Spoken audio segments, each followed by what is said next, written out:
विद्यार्थ्यांनो, मुंबई उच्च न्यायालय याकरता अभ्यासाची व्हिडिओ सिरीज घेऊन आलो आहोत. त्यामधील हा पुढील व्हिडिओ आहे. आजच्या व्हिडिओमध्ये आपल्याला संविधानामधील महत्त्वपूर्ण टॉपिक समाजसुधारक यावर आधारित महत्त्वपूर्ण असे प्रश्न बघायचे आहेत. लक्षात घ्या, व्हिडिओमध्ये 100+ प्रश्न अटेम्प्ट करण्याचा आपण प्रयत्न करणार आहोत. व्हिडिओ काळजीपूर्वक बघा. प्रश्न आणि उत्तर मी तुम्हाला लगेचच सांगणार आहे. जर तुम्हाला स्वतः मॉक सराव करायची असेल तर प्रश्न झाल्यानंतर व्हिडिओला पॉज करा, ऑप्शन स्वतः रीड करा आणि त्या प्रश्नाचं उत्तर खाली कमेंट करण्याचा प्रयत्न करायचा आहे. कोणताही वेळ न घालवता व्हिडिओला सुरुवात करूया. सत्यशोधक समाजाचे मुखपत्र कोणते आहे? तर लक्षात घ्या, सत्यशोधक समाजाचे जे मुखपत्र आहे ते आहे ऑप्शन क्रमांक 3 दीनबंधू. यानंतर पुढील प्रश्न, SNDT विद्यापीठ स्थापन करण्याचे स्वप्न कोणाचे पूर्ण झाले? तर SNDT विद्यापीठ स्थापन करण्याचे स्वप्न जे आहे ते ऑप्शन क्रमांक 1 महर्षी कर्वे यांचे पूर्ण झाले. पुढील प्रश्न, आगरकरांनी अनिष्ट सामाजिक रूढींवर कठोर प्रहार करण्यास सुरुवात केली कारण? तर लक्षात घ्या, का सुरुवात केली त्यांनी? तर ते लोककल्याणाच्या तळमळीने प्रेरित झाले होते. त्यावर जो अन्याय होतोय तो त्यांना सहन झाला नाही. त्यामुळे ज्या अनिष्ट सामाजिक रूढी आहे त्यावर कठोर प्रहार करण्यास आगरकरांनी या ठिकाणी सुरुवात केली आहे. पुढील प्रश्न, गुलामगिरीचे लेखक कोण आहेत? तर लक्षात घ्या, गुलामगिरीचे जे लेखक आहेत ते आहे ऑप्शन क्रमांक 1 महात्मा फुले. यानंतर पुढील प्रश्न, कोणत्या वर्षी महात्मा फुले यांचे निधन झाले आहे? तर विद्यार्थी मित्रांनो, स्वतः देखील असे जे प्रश्न आहेत ते अटेम्प्ट करण्याचा आपण प्रयत्न करू शकता. तर लक्षात घ्या, महात्मा फुले यांचं जे निधन आहे ते ऑप्शन क्रमांक 1 1890 मध्ये झालं आहे. यानंतर पुढील प्रश्न, खालीलपैकी कोण भारतातील स्त्रियांच्या शिक्षणासाठी जबाबदार आहेत? तर लक्षात घ्या, याचं जे राईट आन्सर आहे ते आहे ऑप्शन क्रमांक 3 सावित्रीबाई फुले या ज्या आहेत त्या भारतीय स्त्रियांच्या शिक्षणासाठी जबाबदार आहेत.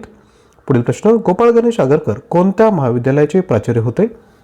लक्षात घ्या, गोपाळ गणेश आगरकर हे जे आहेत ते ऑप्शन 4 फर्ग्युसन महाविद्यालयाचे प्राचार्य होते. यानंतर पुढील प्रश्न, शाहू महाराजांनी प्राथमिक शिक्षणासाठी फी माफीची घोषणा कधी केली? तर शाहू महाराजांनी प्राथमिक शिक्षणासाठी फी माफीची जी घोषणा आहे ती 25 जुलै 1917 मध्ये केली आहे. यानंतर पुढील प्रश्न, महाराष्ट्रात केसरी वृत्तपत्र केव्हा सुरू झाले? तर महाराष्ट्रात हे जे केसरी वृत्तपत्र आहे ते ऑप्शन 2 1881 मध्ये सुरू झाले. यानंतर पुढील प्रश्न, पीपल्स एज्युकेशन सोसायटीची स्थापना डॉक्टर आंबेडकरांनी कोणत्या ठिकाणी केली? याचं जे योग्य उत्तर आहे ते आहे ऑप्शन 4 छत्रपती संभाजीनगर या ठिकाणी केले आहे. तसेच लक्षात घ्या, मुंबई उच्च न्यायालयाची तयारी करत असाल आणि जर आपल्याला 15,000 प्रश्न 300+ ऑनलाईन टेस्ट हवे असेल तर प्राईज आहे फक्त 299 रुपये. परचेस करू शकता. जर ऑनलाईन टेस्ट आणि PDF पाहिजे असेल तर ॲप्लिकेशन डाउनलोड करून परचेस करा. लिंक डिस्क्रिप्शन बॉक्समध्ये दिली. जर आपल्याला फक्त PDF फाईल पाहिजे असेल तर जो आपला व्हॉट्सअपचा क्रमांक आहे 9356 25 60 37 यावर ऑनलाईन पेमेंट करा आणि याच क्रमांकावर स्क्रीनशॉट शेअर करा. तुम्हाला PDF file Google drive access provide केला जाईल. गुगल ड्राईव्ह ॲक्सेसमध्ये प्रिंट काढता येणार नाही. तुम्ही त्या PDF आहे त्या वाचू शकता फक्त. जर तुम्हाला फक्त PDF पाहिजे असेल तर या नंबरवर पेमेंट करून स्क्रीनशॉट शेअर करा. जर आपल्याला ॲप्लिकेशनवर कोर्स परचेस करायचा असेल तर ॲप्लिकेशनवरच तुम्हाला ऑनलाईन पेमेंट करावं लागेल. यामध्ये तुम्हाला संविधान, चालू घडामोडी, 110 सराव प्रश्नपत्रिका, full and test, TCS IBPS परीक्षेत विचारलेले प्रश्न, त्यानंतर संगणक प्रश्न, मराठी व्याकरण, इंग्लिश ग्रामर, ॲप्टिट्यूड, वाहनांची देखभाल दुरुस्ती आणि जिल्हा विशेष हे सर्व कंटेंट तुम्हाला भेटणार आहेत. आपण जर इच्छुक असाल तर नक्की परचेस करा. पुस्तकापेक्षा कमी किमतीत तुम्हाला ऑनलाईन टेस्ट आणि PDF तुम्हाला प्रोव्हाइड करत आहोत. परीक्षेत 100% तुमचा फायदा होईल ही आमची गॅरंटी आहे. तर नक्की परचेस करा. काही डाऊट असेल तर तुम्ही व्हॉट्सअप देखील करू शकता. यानंतर पुढील प्रश्न आहे, महारवाड्यात राहणाऱ्या गंगाराम कांबळे यास चहाचे दुकान कोणी घालून दिले?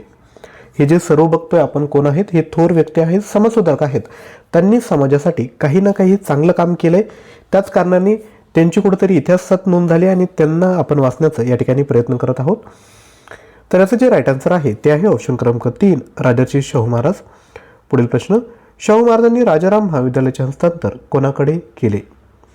तर योग्य उत्तर आहे आर्य समाजाकडे शाहू महाराजांनी राजाराम महाविद्यालयाचे हस्तांतरण केले आहे. पुढील प्रश्न, राजर्षी शाहू महाराजांनी विधवांचे पुनर्विवाहास मान्यता देणारा कायदा कोणत्या वर्षी आपल्या राज्यात आणला? तर तो कधी आणला? तर ऑप्शन 2 1917 मध्ये. यानंतर पुढील प्रश्न, मागासलेल्या वर्गासाठी नोकरीत 50% जागा राखीव ठेवण्याची तरतूद आपल्या संस्थानात कोणी केली? तर ते समाजसुधारक आहेत राजर्षी शाहू महाराज. यानंतर पुढील प्रश्न, गोपाळ गणेश आगरकर यांचा जन्म कधी झाला, कोणत्या वर्षी झाला? आधी आपण महात्मा फुले बघितले, आता गोपाळ गणेश आगरकर बघत आहोत. तर यांचा जो जन्म आहे तो ऑप्शन 1 1856 मध्ये झाला. पुढील प्रश्न, डॉक्टर बाबासाहेब आंबेडकर यांचा जन्म शताब्दी वर्ष खालीलपैकी कोणते वर्ष म्हणून साजरे केले जाते? तर लक्षात घ्या, डॉक्टर आंबेडकरांचा जन्म शताब्दी वर्ष जे आहे ते सामाजिक न्याय वर्ष म्हणून साजरे केले जाते. पुढील प्रश्न, धोंडो केशव कर्वे यांचे कार्य कोठे विस्तारले आहे? तर धोंडो केशव कर्वे यांचं जे कार्य आहे ते ऑप्शन 2 हिंगणे या ठिकाणी विस्तारले आहे. पुढील प्रश्न, भारतीय बहिष्कृत शिक्षण प्रसारक मंडळाची स्थापना कोणी केली? तर भारतीय बहिष्कृत शिक्षण प्रसारक मंडळाची जी स्थापना आहे ते ऑप्शन 1 महात्मा फुले यांनी केली आहे. यानंतर पुढील प्रश्न, न्यू इंग्लिश स्कूलच्या स्थापनेस कोण जबाबदार आहेत? तर लक्षात घ्या, न्यू इंग्लिश स्कूलच्या स्थापनेस गोपाळ गणेश आगरकर हे जबाबदार आहेत. यानंतर पुढील प्रश्न, छत्रपती शाहू महाराजांनी अस्पृश्य विद्यार्थ्यांसाठी कोणते वसतिगृह सुरू केले? तर लक्षात घ्या, छत्रपती शाहू महाराजांनी अस्पृश्य विद्यार्थ्यांसाठी ऑप्शन 3 मिस क्लार्क वसतिगृह सुरू केले आहे. यानंतर पुढील प्रश्न, शेड्यूल्ड कास्ट फेडरेशनची स्थापना कोणी केली? तर शेड्यूल्ड कास्ट फेडरेशनची जी स्थापना आहे ती ऑप्शन 2 डॉक्टर आंबेडकरांनी केली आहे. पुढील प्रश्न, गोपाळ गणेश आगरकरांचा जन्म कोणत्या वर्षी झाला? तर राईट आन्सर आहे इसवी सन 1856 मध्ये. तसेच विद्यार्थी मित्रांनो, मुंबई उच्च न्यायालयाकरता आपलं जे टार्गेट आहे की डेली मी तुमच्यासाठी एक व्हिडिओ घेऊन येणार आहे. तर असं जर आम्ही करत आहोत, आम्ही जर तुमच्यासाठी मेहनत घेत आहोत, तर तुम्ही देखील व्हिडिओला लाईक करून तसेच खाली जे हाईप बटन आहे त्यावर क्लिक करून आम्हाला प्रोत्साहन देऊ शकता. व्हिडिओ जर आवडत असेल तर नक्की लाईक करा. आजच्या व्हिडिओचं टार्गेट आहे 100+ लाईक. तर लाईक करा विद्यार्थी मित्रांनो. डेली आपण तुमच्यासाठी असेच व्हिडिओ घेऊन येणार आहोत. तसेच चालू घडामोडींची डेली बेसिसवर तयारी करायची असेल तर डेली करंट अफेअर आपलं जे यूट्यूब चॅनल आहे त्याला आवर्जून सबस्क्राईब करा. तसेच 2025चा एकच व्हिडिओ तयार केला आहे ज्यामध्ये सर्व प्रश्न आपण त्या ठिकाणी कव्हर केले आहेत. त्या व्हिडिओची लिंक डिस्क्रिप्शन बॉक्समध्ये दिली आहे. हा व्हिडिओ बघून झाल्यानंतर तो व्हिडिओ आवर्जून बघा. पुढील प्रश्न, राजर्षी शाहू महाराजांनी पंचगंगेचा घाट सर्व जाती धर्माच्या लोकांसाठी कधी खुला केला? तर लक्षात घ्या, राजर्षी शाहू महाराजांनी पंचगंगेचा घाट सर्व जाती धर्माच्या लोकांसाठी 1901 मध्ये खुला केला. पुढील प्रश्न, बावनकशी सुबोध रत्नाकर ग्रंथ कोणी लिहिला? तर बावनकशी सुबोध रत्नाकर हा जो ग्रंथ आहे तो ऑप्शन 3 सावित्रीबाई यांनी लिहिला आहे. यानंतर पुढील प्रश्न, गोपाळ गणेश आगरकरांवर कोणत्या व्यक्तीचा प्रभाव होता? तर गोपाळ गणेश आगरकर यांवर विद्यार्थी मित्रांनो ऑप्शन क्रमांक 3 जॉन स्टुअर्ट मिल यांचा प्रभाव होता. यानंतर पुढील प्रश्न, सत्यशोधक समाजाच्या स्थापनेचा उद्देश काय आहे? तर सत्यशोधक समाजाच्या स्थापनेमागचा जो उद्देश आहे तो आहे ऑप्शन क्रमांक 4 पीडित शोषित समाजाची जागृती करणे. पुढील प्रश्न, डॉक्टर आंबेडकरांनी 1932 साली पुणे कराराला मान्यता दिली कारण? योग्य उत्तर आहे ऑप्शन 4 त्यांना महात्मा गांधींचे प्राण वाचवायचे होते. पुढील प्रश्न, शाहू महाराजांनी कोणासाठी दवाखाने उघडले? योग्य उत्तर आहे ऑप्शन क्रमांक 2 अस्पृश्यांसाठी दवाखाने उघडले आहेत. पुढील प्रश्न, महात्मा फुलेंनी कोणता ग्रंथ लिहिला? तर महात्मा फुलेंनी कोणता ग्रंथ लिहिला आहे? तर योग्य उत्तर आहे ऑप्शन क्रमांक 2 सार्वजनिक सत्यधर्म हा ग्रंथ लिहिला आहे. यानंतर पुढील प्रश्न, डॉक्टर आंबेडकरांना शिक्षणासाठी परदेशी जाण्यास सर्वप्रथम कोणी मदत केली? तर ते आहेत ऑप्शन क्रमांक 4 छत्रपती सयाजीराव गायकवाड. पुढील प्रश्न, गोपाळ गणेश आगरकर व कोणामध्ये वैचारिक मतभेद होते?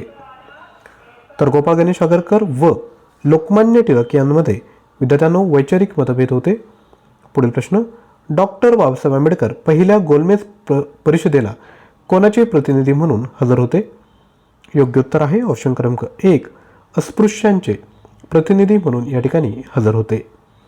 पुढील प्रश्न, कोणाच्या प्रेरणेने नारायण लोखंडे यांनी मुंबईतील गिरणी कामगारांची संघटना 1880 मध्ये स्थापन केली?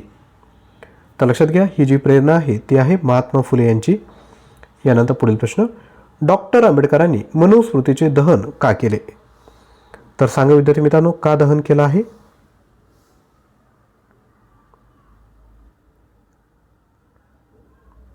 तर याचं जे योग्य उत्तर आहे ते आहे ऑप्शन 1 त्यात जातीव्यवस्थेचे समर्थन केले होते. यानंतर पुढील प्रश्न, कोणत्या कालावधीत ज्योतिबा फुले पुणे नगरपालिकेचे सभासद होते? तर याचं जे राईट आन्सर आहे ते आहे 1876 ते 1882. पुढील प्रश्न, विधवा स्त्रियांच्या केशवपानाची प्रथा बंद करण्यासाठी पुण्यातील नाविकांचा संप सर्वप्रथम कोणी घडवून आणला? तर योग्य उत्तर आहे ऑप्शन क्रमांक 4 महात्मा फुले यांनी घडवून आणला. यानंतर पुढील प्रश्न, खालीलपैकी कोणते पुस्तक गोपाळ गणेश आगरकरांचे आहे? तर याचं जे योग्य उत्तर आहे ते आहे ऑप्शन क्रमांक 4 गुलामगिरीचे अस्त्र. यानंतर पुढील प्रश्न, राजर्षी शाहू महाराजांनी आपल्या राज्यात मागासवर्गीयांसाठी किती टक्के जागा राखून ठेवल्या आहेत? योग्य उत्तर आहे 50. पुढील प्रश्न, महात्मा ज्योतिबा फुले यांनी खालीलपैकी कोणता ग्रंथ लिहिला नाही? तर तो आहे शूद्रांचे जीवन. पुढील प्रश्न, राजर्षी शाहू महाराजांनी कोणते धरण बांधण्याची योजना तयार केली होती? योग्य उत्तर आहे राधानगरी. पुढील प्रश्न, गोपाळ गणेश आगरकरांनी कोणत्या मूल्यासाठी संघर्ष केला? तर जे ते मूल्य आहे ते आहे समता. पुढील प्रश्न, डॉक्टर बाबासाहेब आंबेडकरांचा जन्म खालीलपैकी कोणत्या दिवशी झाला? तर तो झाला आहे 14 एप्रिल 1891 म्हणजेच ऑप्शन क्रमांक 2. यानंतर पुढील प्रश्न, डॉक्टर बाबासाहेब आंबेडकरांनी खालीलपैकी कोणता ग्रंथ लिहिला? तर तो आहे ऑप्शन 2 बुद्ध अँड हिज धम्म. पुढील प्रश्न, बालहत्या प्रतिबंधक गृह कोणी सुरू केले? तर ते सुरू केलं आहे ऑप्शन 2 महात्मा फुले यांनी. पुढील प्रश्न, ऑगस्ट 1920च्या अस्पृश्यता परिषदेचे अध्यक्ष कोण होते? तर ते आहे ऑप्शन 1 राजर्षी शाहू महाराज. यानंतर पुढील प्रश्न, जिवंतपणे आपली प्रेतयात्रा पाहणारे महाराष्ट्रातील समाजसुधारक कोण? तर ते समाजसुधारक जे आहेत ते आहे गोपाळ गणेश आगरकर. पुढील प्रश्न, थॉमस पेन यांच्या राईट ऑफ मॅन या ग्रंथाचा प्रभाव कोणत्या समाजसुधारकावर पडला होता? तर ते आहे ऑप्शन 3 महात्मा फुले. पुढील प्रश्न, राजर्षी शाहू महाराजांनी केलेले कायदे कोणते आहेत? प्राथमिक शिक्षण, बालविवाह बंदी, वेट बिगारी पद्धत बंदी की मागासवर्गीयांना नोकरीत आरक्षण? तर राजर्षी शाहू महाराजांनी केलेले जे कायदे आहेत ते आहेत ऑप्शन 4 म्हणजे वरील सर्व अ ब क ड ही सर्व कायदे राजर्षी शाहू महाराजांनी केलेली आहेत. पुढील प्रश्न, महात्मा फुले यांचा व्यवसाय कोणता होता? तर महात्मा फुले यांचा जो व्यवसाय आहे तो आहे ऑप्शन 4 माळी. पुढील प्रश्न, डेक्कन एज्युकेशन सोसायटी या नामवंत शिक्षण संस्थेची स्थापना कोणी केली? तर ती केली आहे ऑप्शन 3 गोपाळ गणेश आगरकर यांनी. तर विद्यार्थी मित्रांनो, अशा पद्धतीने एकूण 50 प्रश्न बघितले आहेत. आय होप तुम्हाला व्हिडिओ आवडला असेल तर लाईक आणि खाली हाय बटनावर क्लिक करा.